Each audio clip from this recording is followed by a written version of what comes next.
আসসালামাইকুম। ভালো আছেন? হ্যাঁ, খাওয়া দাওয়া করতে পারেন? খুব কষ্ট দিতেছে তো আপনার এখানে তো অবস্থা তো খুবই খারাপ। এই কাঁথা দিয়ে মরা আছে। আচ্ছা যাক, আমি এর আগে একবার আসছিলাম ভাইয়ের এখানে, ওনার আম্মা।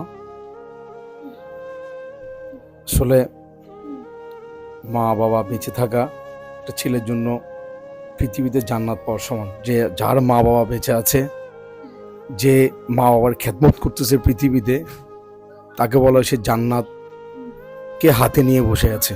ওইরকম অবস্থা। যারা মা বাবা বেঁচে আছে বাট মা বাবাকে দেখতেছে না, তারা আসলে হতভাগা। তো উনি আসলেই ভাগ্যবান, এখনো মা বেঁচে আছে, মার সেবা করতেছে। তো আমি যে জায়গায় আসছি, আসলে আমরা তো মানুষ, একটা মানুষের যে এই অবস্থা হয়, এগুলা সচক্ষে যখন দেখবেন তখন নিজেকে আর সামলাতে পারবেন না। ওনার হাড্ডির সাথে চামড়াটা মোড়ানো, মাংস নাই বললেই চলে। খাওয়া দাওয়া মনে হয় আজকে অনেকদিন থেকে বন্ধ নাকি? অনেকদিন খাওয়া দাওয়া প্রায় 11 মাস এই ঘরে পড়া 11 মাস। 11 মাস এর আগে চিকিৎসা করছি। আচ্ছা, এটা কি আপনার আম্মার? আগের ছবি এটা। এই দেখেন, ওনার আম্মা 11 মাস আগে এরকম ছিল, মাশাআল্লাহ কত সুস্থ সবল ছিল। 11 মাসের ব্যবধানে ওনার আজকে এই অবস্থা। আসলে সুস্থতা আল্লাহর বড় নিয়ামত। আপনি সুস্থ আছেন, অহংকার করবেন না। সুস্থ আছেন, আল্লাহর কাছে শুকরিয়া আদায় করবেন। আপনি 2 মিনিট লাগবে না আপনার এই সুস্থ শরীরকে আল্লাহ বিছানায় শুয়ে দিতে। তো কখনো সুস্থতা নিয়ে অহংকার করবেন না, কখনো ধন সম্পদ নিয়ে অহংকার করবে না। আর ধন সম্পদ থাকলে ধন সম্পদের একটা অংশ দান খয়রাত করার জন্য চেষ্টা করবেন। দানে সম্পদ বাড়ে, দানে সম্পদ কমে না। তো আমার আপনার কাছে রিকোয়েস্ট, এর আগে আমরা এখানে আসছিলাম, আমি আর রবিউল ভাই। ওনাকে রবিউল ভাই কিছু সহযোগিতা দিয়েছিল, আমাদের ফাউন্ডেশন থেকে কিছু দিয়েছিলাম। আজকে আবার আসছি।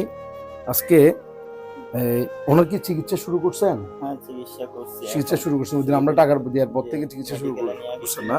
আচ্ছা, আমার এখানে আমার বড় ভাইয়া মেডিকেলে নিছিল, নিয়ে কি করছে, অনেক কিছু টেস্ট দিছে, এগুলো করার জন্য টাকার প্রয়োজন। আচ্ছা, তো এখানে আমাদের আলমোসেন পক্ষ থেকে 10,000 টাকা আছে।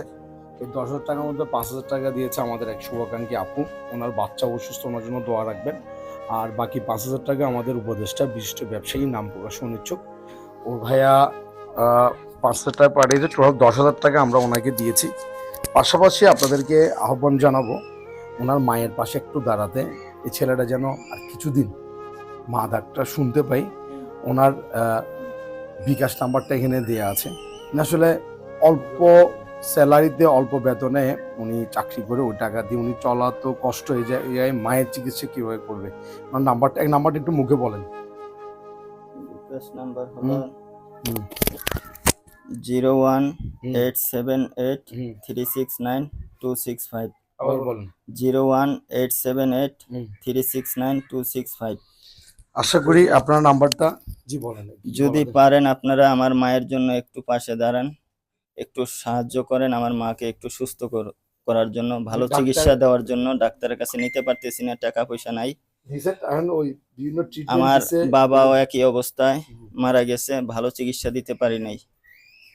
আমার মা এরকম ছিল না, খুব সুস্থ ছিল। এখন আমার মার হাড্ডি ছাড়া শরীরে কিছু নাই।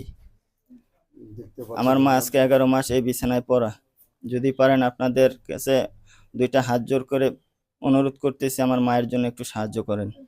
ওনারা ওই দিন টাকা দেওয়ার পর ডাক্তারের কাছে নিয়ে গেছে। ডাক্তারের কাছে নিয়ে যাওয়ার পর ডাক্তার বেশ কিছু টেস্ট দিয়েছে। টেস্টগুলো করানোর জন্য এখন পর্যাপ্ত পরিমাণ ওনার কাছে টাকা নেই। আমরা অল্প কিছু সহযোগিতা করেছি, এগুলো আসলে কিছুই না। এগুলো জাস্ট আমরা শুরু করলাম, চেষ্টা করবেন আপনারা। আমি আপনাদের কাছে আহ্বান জানাবো, ভিডিওটা যদি চোখের সামনে পড়ে একটু শেয়ার করবেন, যেন এই ভাইটা ওনার মায়ের চিকিৎসা করাতে পারে। মানুষ কখন ক্যামেরার সামনে আসে জানেন? যখন দেওয়ালে পিঠ ঠেকে যায়, যখন আর কিছু করার থাকে না, যখন আর কোনো সয় সম্পত্তি কিছু নাই যে সেল করে চিকিৎসা করার, ওই মুহূর্তে গিয়ে মানুষ ক্যামেরার সামনে দাঁড়ায়। উনি আসলে ওই পরিস্থিতি থেকে আরো খারাপ পরিস্থিতিতে এখন আছে। আশা করি আপনারা ওনার পাশে দাঁড়াবেন। ওনার নাম্বার দেওয়া আছে, এই নাম্বারে চাইলে ওনার সাথে যোগাযোগ করে ওনার বাসায় এসে, উনি চট্টগ্রাম ওয়েলনেস মুরগির ফার্মে ওনার বাসা, এখানে এসে ওনার সাথে দেখা করে ওনার মাকে দেখে আপনারা সহযোগিতা দিতে পারেন, অথবা ওনার নাম্বারে সরাসরি কথা বলে পাঠিয়ে দিতে পারবেন। আশা করি আপনারা ওনাকে সহযোগিতার হাত বাড়িয়ে দিবেন। সবাই ভালো থাকবেন, সুস্থ থাকবেন। আসসালামু আলাইকুম।